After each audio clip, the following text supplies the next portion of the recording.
विचित्र सा प्रसंग यहां आया है भक्तमाल में।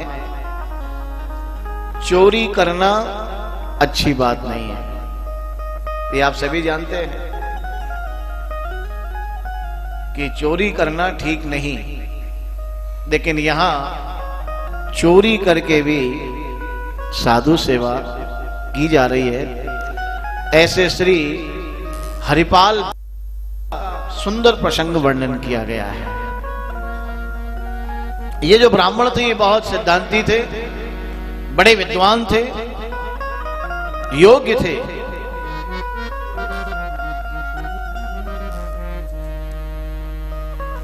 युवावस्था थी,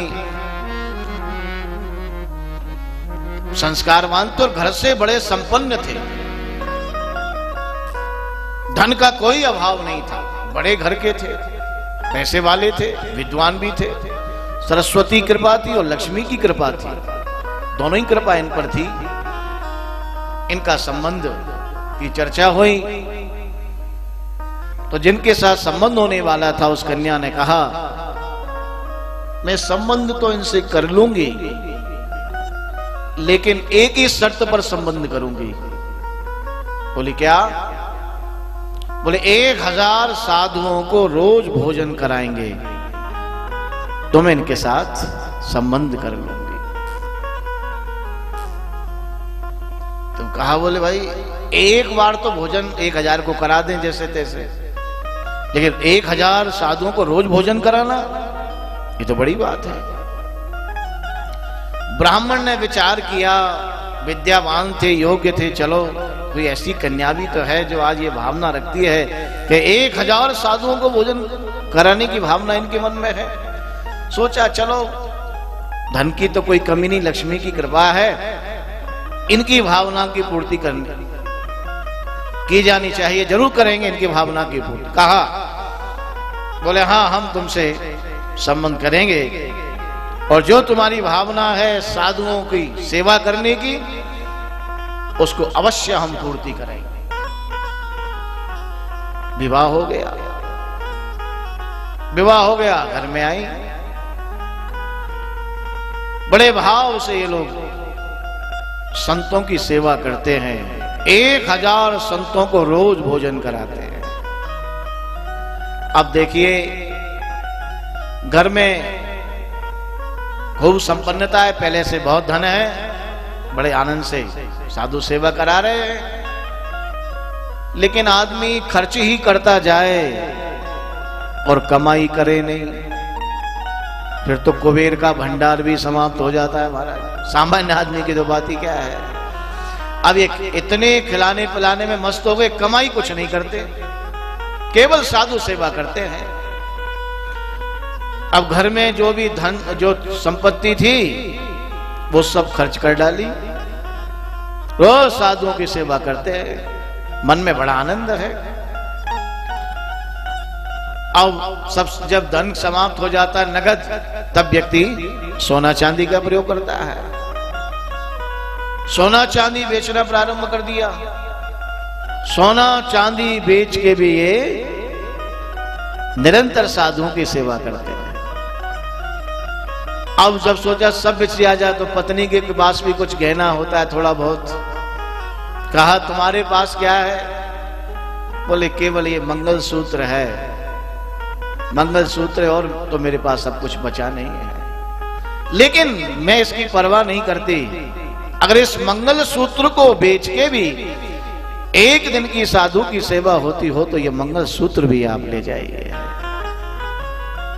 और वो मंगलसूत्र भी दे दिया। जितनी भी जमीन थी वो पूरी जमीन भी बेच दी, पूरी जायदाद भी बिच गई, धन दौलत भी बिच गई, और पत्नी का मंगलसूत्र भी बेच दिया, लेकिन साधुओं की सेवा करते रहे। अब बड़े घर के थे, अब बड़े घर के व्यक्ति के नाम से उधार भी मिल जाता है ना, मार्केट में वैल्यू होती है। बोले भाई इनका पैसा तो कहीं मरेगा नहीं, इनको तो उधार दे देना चाहिए।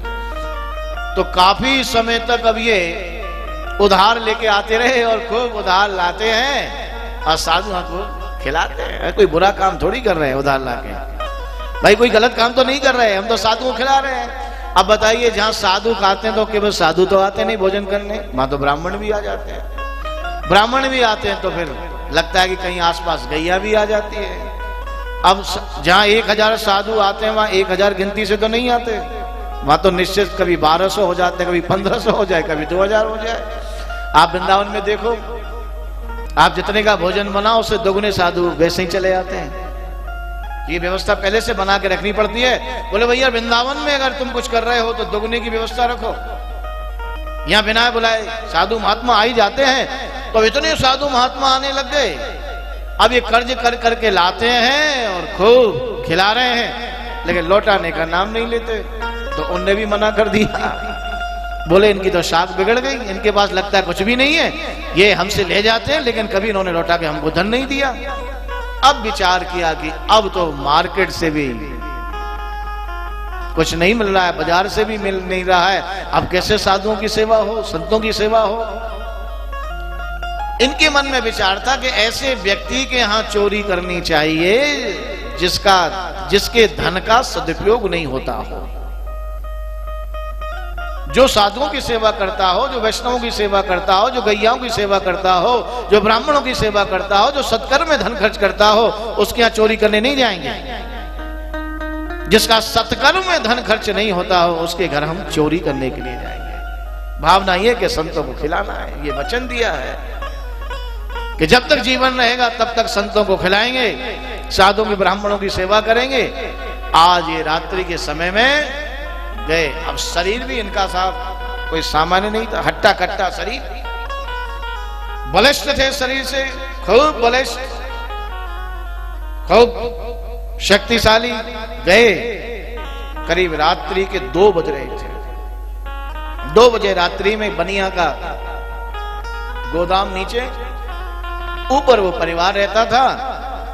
गोदाम में गए और गोदाम में इन्होंने जो भी अपना वस्त्र लेके गए थे वो वस्त्र को बिछाया, खूब उसमें चावल रखे, चीनी रखी, आटा रखा, दाल रखी, मसाले रखे और बड़ी भारी पोटली बांध दी, बड़ी भारी पोटली। जब ये सब खर खर की आवाज हुई, ये सब कर रहे थे, इतने में सेठ की बेटी जग गई। बेटी जगी, बेटी ने कहा, बोले पिताजी ये कौन आ गया आज, कोई चोर आया है, कोई चोर आया है। जैसे ही पिताजी ने देखा, अरे बेटी ये चोर नहीं है, ये तो हमारा परम सौभाग्य है कि आज हमारे यहाँ हरपाल ब्राह्मण के चरण पड़े हैं और जब वो आज यहाँ पधारे हैं,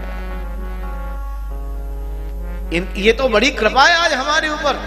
बेटी ये चोर नहीं है, ये तो परम संत है, इनके दर्शन करने से हम सबका कल्याण है। बेटी जो इनको करने दो। ये चर्चा हरपाल ब्राह्मण ने सुन ली तो विचार किया, बोले अब ये तो इनके विचार तो बड़े उत्तम हैं, इसलिए यहां से कुछ नहीं ले जाना चाहिए।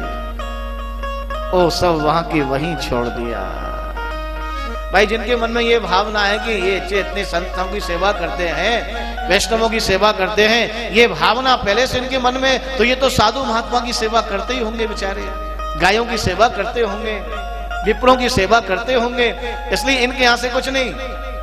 जो बांधा बूंदा वहीं छोड़ दिया और वहां से चल दिए। सुबह का जब समय हुआ, सुबह का समय हुआ, सेठ जी ने जब देखा जितनी भी पोटली बंधी हुई थी, महाराज बोले इससे क्या होगा। गाड़ी मंगाई, गाड़ी मंगाई और गाड़ी में इससे चौगुना सामान भरा, चौगुना सामान भर के और आज ब्राह्मण के यहाँ पहुंच गए हैं। चौगुना सामान आज ब्राह्मण के यहाँ पहुंचा दिया। ब्राह्मण के यहाँ तो वही साधुओं की सेवा होती है, निरंतर निरंतर साधुओं की सेवा होती है। साधु महात्मा खाते हैं बड़े आनंद के साथ, पाते हैं। संत जो है जहां जिनको मिलता है प्रसाद वहां पाके लेट जाते हैं और भगवान का भजन करते रहते हैं निरंतर। साधुओं का दर्शन कर इनकी पत्नी बड़ी प्रसन्न होती है और ये भी बड़े प्रसन्न होते हैं, बड़ा आनंद हो रहा है। अब तक तो काम चलता रहा। अब कहा, बोले भाई अब क्या करना चाहिए। बोले अब चोरी से काम नहीं चलेगा, अब तो डकैती करनी चाहिए। प्यार से बोलिए जय श्री। अब तो लूटपाट करनी चाहिए। हरपाल ब्राह्मण ने विचार किया कि अब चोरी से काम नहीं चलेगा, तो महाराज अब तो ये रास्ते में चले जाते हैं, अब जो भी कोई साहूकार निकलता है उसी से छीन लेते हैं। बोले भाई कोई गलत काम में तो जा नहीं रहा है हमारा पैसा है, ये जो धन है हम जो लेते हैं वे जा तो साधुओं की सेवा में ही रहा है, इसमें तो कोई ऐसी बात नहीं। इनके ये अपने मन में ऐसा विचार करते हैं, इसलिए लूटपाट के भी इन्होंने काम चलाया।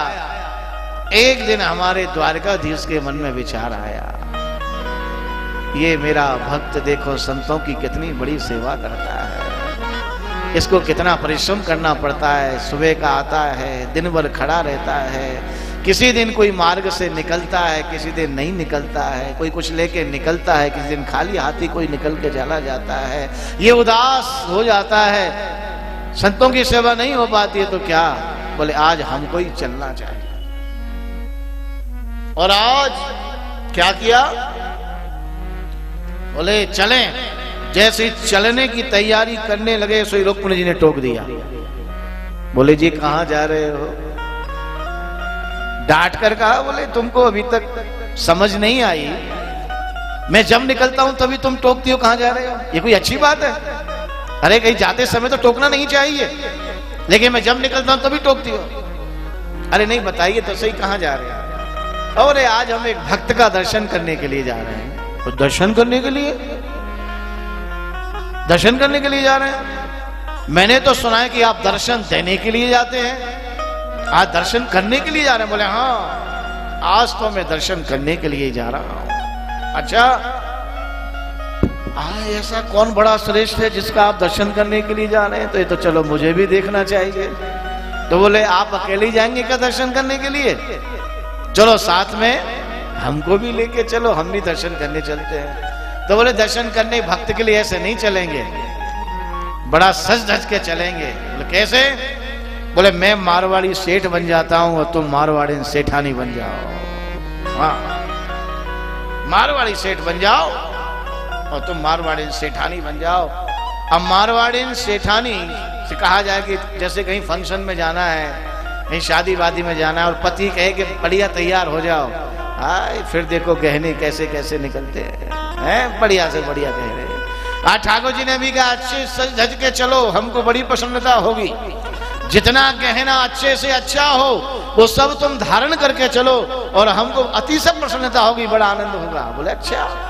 अब तो जितना भी कुछ गहना था वो सब धारण किया है, गंगा यमुना क्या क्या होती हैं वो सब गुलीबंद और हार और कंठा और सब कुछ, बोला और कंगन और चूड़ा और बाजूबंद, पाजेब और कौदनी और नथनी और कुंडल, सब बहुत बड़े आनंद से धारण किया। खूब हमारे ठाकुर जी ने भी बढ़िया से बढ़िया कंगन धारण किए हैं, दिव्य अंगूठियां धारण किए हैं, बढ़िया सोने की चैन जंजीर धारण किए हैं, बढ़िया सुंदर ठाकुर जी भी खूब सजे और मारवाड़ी सेठ की तरह बढ़िया से फेटा हेटा बांधा है और ये भी सेठानी बन के चल रही है। आहा बढ़ते जा रहे हैं। हरपाल सेठ, हरपाल भगत आया हुआ है महाराज और मार्ग में खड़ा हुआ है, मार्ग में खड़ा हुआ, हट्टा कट्टा है, लंबा चौड़ा है, तो ठोड़ी पर उसने अपना डंडा लगा रखा है और ऐसे मार्ग में खड़ा हुआ है।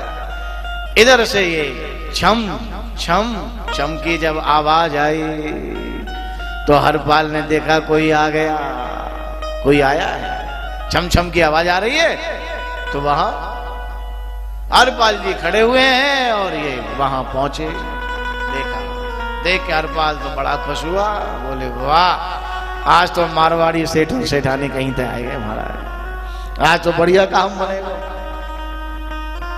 आज बढ़िया काम बनेगा। खड़े हुए। अब ठाकुर जी ने कहा, बोले भैया यहां कैसे खड़े हो? बोले बस आप जैसे लोगों की राह देख रहा हूं इसलिए खड़ा हुआ हूं। अच्छा हमारी राह देख रहे हैं? हाँ बोले आपकी राह देख रहा हूं। लेकिन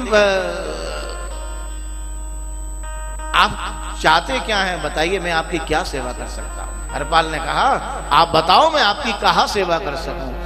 बोले भैया देखो हम अब अपने गंतव्य को जा रहे हैं, माने जहां हमें जाना है वहां जाना चाहते हैं, लेकिन अब यहाँ आगे हम अब यहाँ रुक गए और आगे बहुत बड़ा जंगल है, इसलिए हमको तुम जंगल से निकाल दो और हम तुझको जरूर कुछ ना कुछ जरूर दे देंगे, तुम इस जंगल से हमें पार कर दो।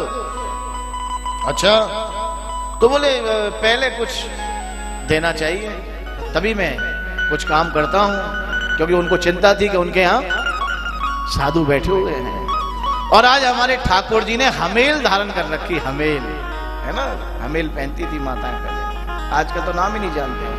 वो हमेल पुरुष भी पहनते थे और वो शादियों में प्राय पहना जाता राजस्थान में। हमेल धारण कर रखे तो 5 हमेल जो है वो हरपाल ब्राह्मण को दे दिए। लो हरपाल ब्राह्मण 5 हमेल को लेके गया, भगा भगा भगा भगा गया और दे के आया पत्नी को, ले 5 हमेल। आज तो बड़ा बढ़िया आदमी मिला है जिसने बिना कुछ की 5 हमेल दे डाली है, खूब साधुओं की सेवा कर। और बड़े आनंद के साथ पत्नी बड़ी प्रसन्न हुई है और साधुओं की खूब सेवा हो रही है। लौट के आए, कहा बोले वाह, अब तो कहा कि हरपाल ब्राह्मण से, बोले देखो ब्राह्मण आप हमको रास्ता दिखाओगे? बोले हाँ। बोले तुम आगे आगे चलोगे और हम पीछे चलेंगे। हरपाल ब्राह्मण ने कहा कि बोले भाई आगे आगे मैं क्यों? अरे बोले भाई आगे तुम रास्ता भी दिखाओगे, दूसरा घना जंगल है, वहां कोई जानवर भी हो सकता है और तुम हट्टे कट्टे मोटे हो, कहीं किसी ने सिंह ने प्रहार कर दिया, किसी गज ने प्रहार कर दिया, किसी व्याघ्र ने प्रहार कर दिया, तो तुम हमको बचा तो सकते हो, ऐसे तुम आगे चलो। और दूसरी बात और भी है, हमारी पत्नी संग में है, हम पत्नी से क्या बात करेंगे, हम कैसे चलेंगे, तो मुड़ मुड़ के हमको देखोगे, ये तो अच्छी बात नहीं। इससे अच्छा है तुम आगे चलो और हम पीछे चलते हैं। अब तो महाराज चर्चा करने लगे दोनों,